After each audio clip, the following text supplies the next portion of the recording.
wife said something to me ages ago now, which has become, it's a thought I hold in my head all the time. But she said, it's not about going green, it's about going without. Right.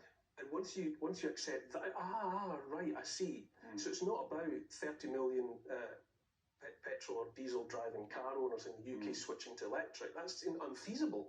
There's no way you can put the infrastructure in place to have the availability of that amount of electricity. So it's about most of us not having a car at all. Right.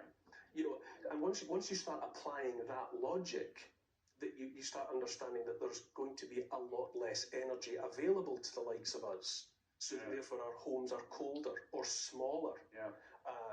And we have to make all sorts of adjustments based around the simple fact that we won't have access to electricity.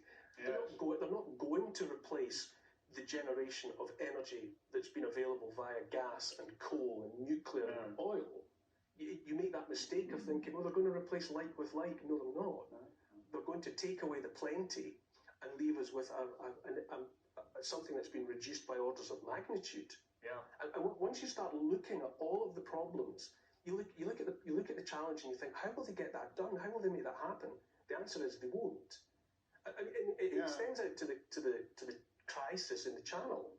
If you're agonising over why a nation can't stop people arriving on its coastline, and you're thinking, but for 1,000 years, one way or another, we've been able to monitor, patrol, and protect our borders. Yeah.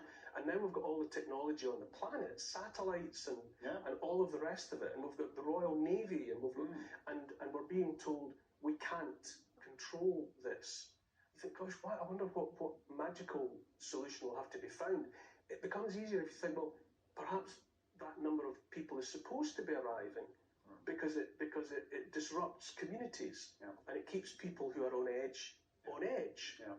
And then perhaps further down the line, a government is then able to say, well, we can sort this if you'll all adopt digital ID. Yes. And if you'll submit to more of a surveillance society, and maybe we'll tack on universal basic income as a sweetener for some of you. Yeah.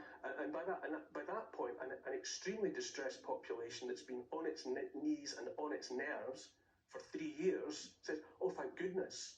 It's okay. Sign me up. Give me the QR code in the back of my hand, and away we go." So it's all. I think for me, it's been a great lowering of raised shoulders as I thought. There's a simpler explanation.